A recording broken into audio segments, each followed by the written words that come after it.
Anakluatak, good evening. I was thinking about what I wanted to record, and I kind of started to write a script, and I wanted to get my ideas together, and I wanted to have like a coherent message, and maybe put on some makeup and fix my hair, and it all just started to feel like a lot. So I decided not to do any of that and just come and maybe do a stream of consciousness. Hopefully, something coherent comes out of this.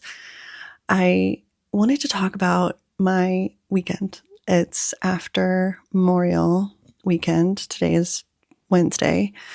And I just had a really, really good weekend. I felt like I connected. We went camping and we went to Eklutna Lake, which is in Alaska, not too far from where I live in Eagle River, Alaska. And it's gorgeous. We went and kind of took an easy route for camping. We were going to do like a hike in camp and bring the dogs. I brought my sister's dog.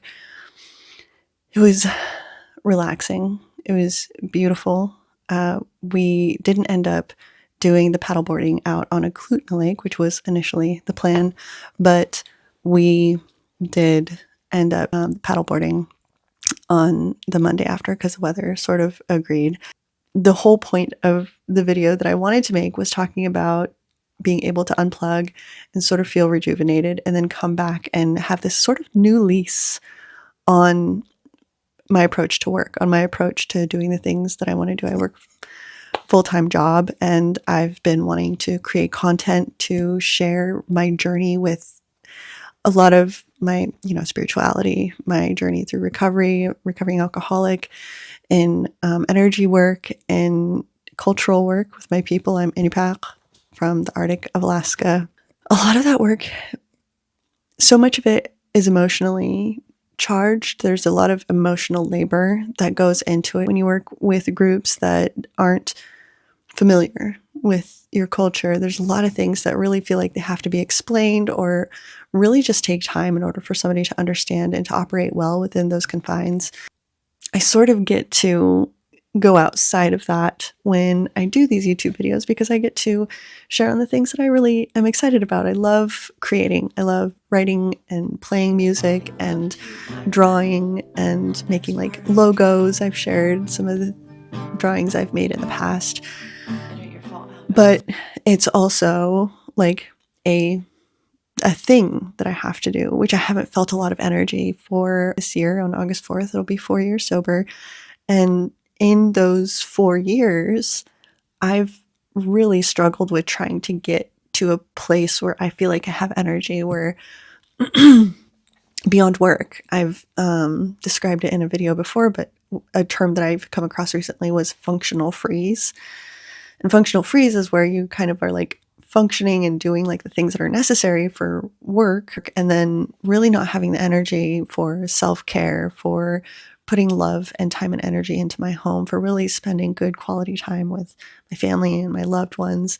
And while I think I do good enough, I still feel really drained a lot. In a lot of the spaces when we talk about decolonizing or reframing or coming back to our roots of how people used to operate, we used to really lean into cycles and how they happen, the seasons. When it was in the middle of winter and it was dark, that was kind of a time for resting and, sewing, or, spending time with family and just, not hibernating, but the weather wasn't great. So it was like low activity time of year, versus in the summertime, it's kind of a go, go, go.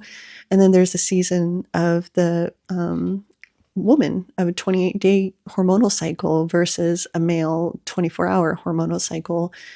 And all of the different seasons and ebbs and flows that go into work, home life, school, when you have kids and you have to, these seasons of getting ready for school, or school's going to be out for the summer. There's just so many different seasons, the cycles, the ebbs, the flows. I've been actively working to lean into that piece and being gentle with myself, knowing that I'm going to pull up when it's time to get going. I show up to things when they're needed. Honestly, I think the way that my brain works is when I have the motivation. I'm very motivated by deadlines and by inspiration. I'm trying to lean into the way that I found that my brain works. And having a sort of neurodivergent brain, I know there are certain things that really help me to function the best that I can in ways that won't cause me to continuously beat myself up. I used to beat myself up about not being a morning person. I used to beat myself up about not being very great at communications. I used to beat myself up about kind of having a messy workspace. I used to there's so many things that I've spent a lot of time beating myself up about that over the last 3 years, I've really tried to lean into and just work around how I operate, keeping a garbage near all of my workstations or the places that I hang out, not beating myself up about not being a morning person, but just trying to schedule my meetings later in the day, knowing that I find a lot of inspiration and I do a lot of work in the evenings because that's when my brain, even exercising, that's when my inspiration, my motivation comes, is in the evenings. Trying to have accountability partners so that I have a deadline. I have someone to report to so that that will motivate me to get some of the things that I can let linger done in a timely manner. There are ways that I've tried to accommodate my mental tendencies and even emotional tendencies. I've been really trying to ask for help and ask for comfort and let people know when I could use validation, even though the aim is to be so confidently me and so confidently authentic that I don't need validation, that I don't need external feedback, but I'm not 100% there yet. Will I ever be? Maybe not. I think part of the beauty of this is the journey, is figuring things out. I've slowly been piece by piece able to sort of detach these expectations of myself and really move into hoping to become a model for what a healthy work home life balance can look like. For example, one of the things that we try to do at this org is have Fridays off. And I mean, the weekends as well, but also Fridays. And while that's something that I've always aspired to, there's always so much to do that I find most of the time I do end up doing some sort of work on Friday or on the weekends. And some of that's okay because I know that I work well when I'm inspired. And sometimes I'm inspired on the weekend. Sometimes I'm inspired on Friday. And when I'm inspired, those pieces I love working from a place of inspiration. It doesn't feel like a drain. It doesn't feel like I'm overworking. But when I schedule meetings on Fridays, knowing that I really have been trying to be intentional about not working on Fridays, it's just, I don't know. I'm ranting at this point. I'd love to be able to be a nonprofit model of what a healthy work-life balance looks like. And sometimes with nonprofit work, with social justice work, a 5-minute conversation or a blow to your cause can be worth a full day or even a week. That emotional blow, that drain in your energy, that disappointment, that letdown, that sadness, the fear, the stress, all of those things are not present in a lot of jobs. Working that acknowledgement into the work that I do, for not just for myself, but for the people that I work with and for our organization, has been a goal of mine. Well, I forgot what I was saying. No, I was watching there's 2 episodes on Netflix about Theodore Roosevelt, and I'd read a book about him a long time ago. It was an assignment for a class, and he's so impressive. He would read a book a day, which on its own, wild. He was a sickly child. He was just an impressive human. His accomplishments and his daily functioning routine, I guess. It just, when I was watching it, just like when I was reading the book, I really felt inadequate. I felt like, why can't I be like that? I think many of us covet the things that we don't naturally do well. I see accomplishments and strengths that others have, and more as I notice myself kind of wishing I had those things, I've been able to remind myself that I have a lot of places where I thrive that I can focus on, and I can spend time in that gratitude for the strengths that I do have.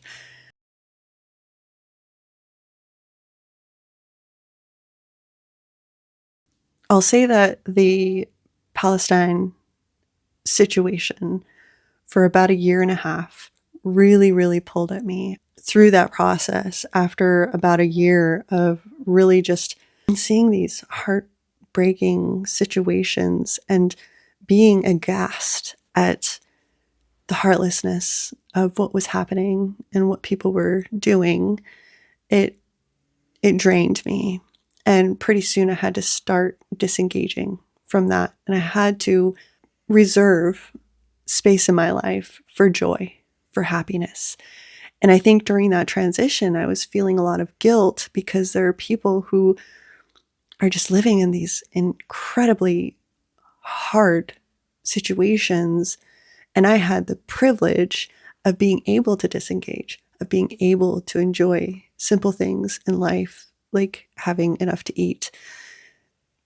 It was, I think, a moment of searching, like soul searching, logically knowing that I needed to take care of myself, that I'm not going to be any good to anybody else if I'm depleted and I'm broken and I'm angry and living in fear and moving from a place of spite or frustration and kind of in this like angsty energy, knowing that that's not a good place for me to be in, and that anything that I did from that place wasn't going to be a great action. Knowing that, it was still really challenging to feel okay, to not feel guilty for pulling my energy and my attention and my activities away from trying to support something that's happening very far away from me.